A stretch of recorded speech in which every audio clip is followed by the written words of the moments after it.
Halo semuanya, jumpa lagi dengan saya pada mata pelajaran kimia. Kali ini kita akan belajar tentang tata nama senyawa. Pada tata nama senyawa ini, kita akan belajar penamaan senyawa biner, poliatomik, senyawa asam, basa, dan garam. Tapi sebelumnya, silakan like, subscribe, dan tekan tombol loncengnya ya. Kita bahas yang pertama, yaitu senyawa biner. Senyawa biner adalah senyawa yang tersusun atas dua unsur. Kedua unsur dapat berasal dari logam dan non-logam, atau keduanya non-logam. Tata nama senyawa biner yang pertama kita bahas yaitu senyawa dari logam dan non-logam. Logam yang mempunyai satu bilangan oksidasi, contohnya alkali, alkali tanah, dan aluminium. Penamaannya dengan menyebutkan nama logam di depan dan kemudian nama non-logam, diikuti akhiran ida. Contohnya, natrium dengan brom menjadi natrium bromida. Magnesium dengan brom menjadi magnesium bromida. Natrium dengan oksi menjadi natrium oksida. Kalsium dengan sulfit menjadi kalsium sulfida. Kemudian kalium dengan oksi menjadi kalium oksida. Kemudian, jika ada logam yang mempunyai lebih dari satu bilangan oksidasi, maka penulisan nama logam di depan disertai menuliskan bilangan oksidasi dengan angka Romawi dalam tanda kurung dan nama non-logam di belakang, diakhiri dengan akhiran ida. Contohnya, tembaga atau Cu mempunyai dua bilangan oksidasi, yaitu positif 1 dan positif 2. Sebagai contoh CuCl yang memiliki satu bilangan oksidasi, namanya tembaga 1 klorida. Kemudian kalau CuCl2 disebutkan dengan tembaga 2 klorida karena memiliki bilangan oksidasi positif 2. Kemudian contoh selanjutnya yaitu timah. Timah juga memiliki dua bilangan oksidasi yaitu positif 2 dan positif 4. Contoh senyawanya SNO yaitu timah 2 oksida yang memiliki bilangan oksidasi positif 2 dan SNO2 yaitu timah 4 oksida yang memiliki bilangan oksidasi positif 4.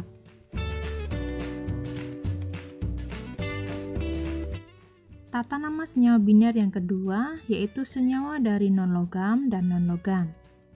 Pasangan atom yang bersenyawa membentuk lebih dari satu jenis senyawa diberi nama dengan menyatakan jumlah atom tiap unsur dan diakhiri dengan ida. Kemudian, angka indeks dalam bahasa Yunani, contohnya 1 mono, 2 di, 3 tri, 4 tetra, 5 penta, dan seterusnya. Contohnya, CO2, C adalah karbon, O adalah oksi, dan 2 dalam bahasa Yunani itu adalah di. Maka, nama senyawanya menjadi karbon dioksida. Kemudian contoh selanjutnya N2O3. N itu adalah nitrogen, kemudian 2 itu adalah di, kemudian O adalah oksi, 3 itu adalah tri dalam bahasa Yunani. Maka disebutlah namanya menjadi dinitrogen trioksida.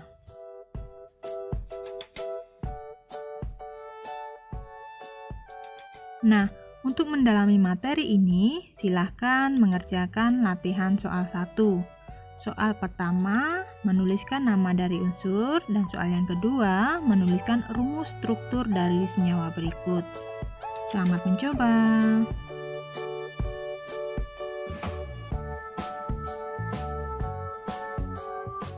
Setelah kita bahas tentang tata nama senyawa biner, selanjutnya yang kedua kita bahas tentang senyawa poliatomik.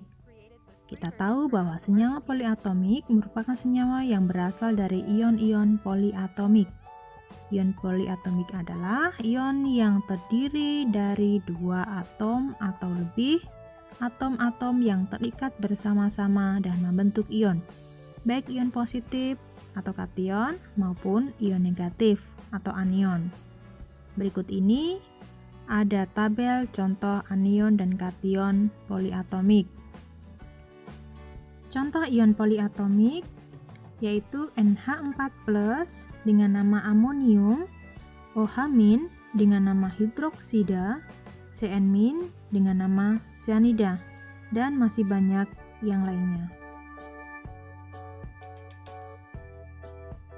Contohnya CaSO4. Kationnya Ca atau kalsium, kemudian anionnya SO4 atau sulfat, maka namanya menjadi kalsium sulfat. Contoh selanjutnya MgCO3. Kationnya Mg atau magnesium, kemudian anionnya CO3 atau karbonat, dan namanya menjadi magnesium karbonat, dan seterusnya.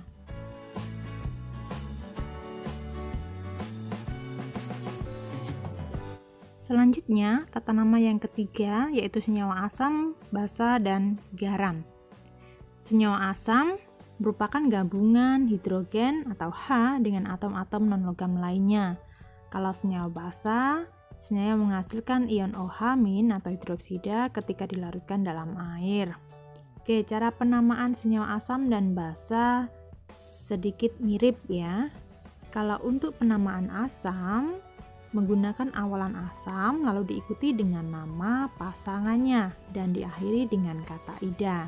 Kalau tata nama senyawa basa menyebutkan nama unsur yang terikat dengan OH- dan diikuti dengan hidroksida.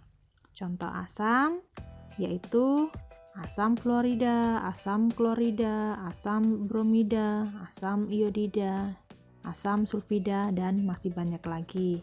Kalau contoh basa, kalium hidroksida, natrium hidroksida, dan magnesium hidroksida.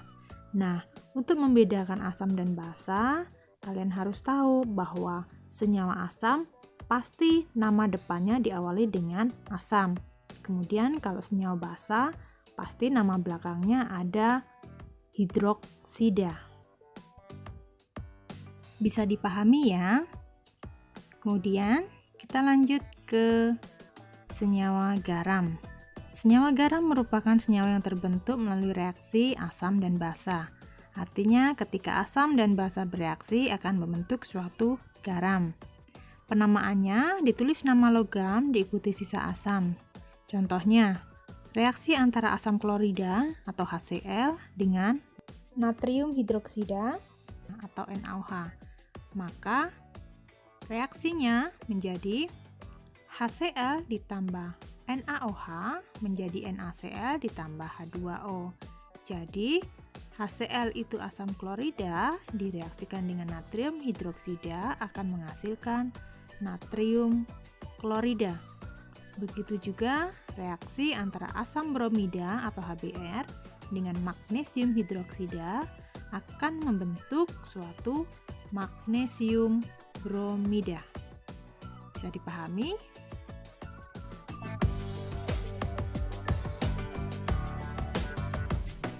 Nah, ini ada latihan soal 2. Silahkan dikerjakan. Yang pertama itu menuliskan rumus senyawa, dan yang kedua menuliskan nama senyawa. Silahkan kalian kerjakan, bisa tulis di kolom komentar, bisa juga langsung menghubungi guru mata pelajaran kimia kalian. Oke, selamat mencoba.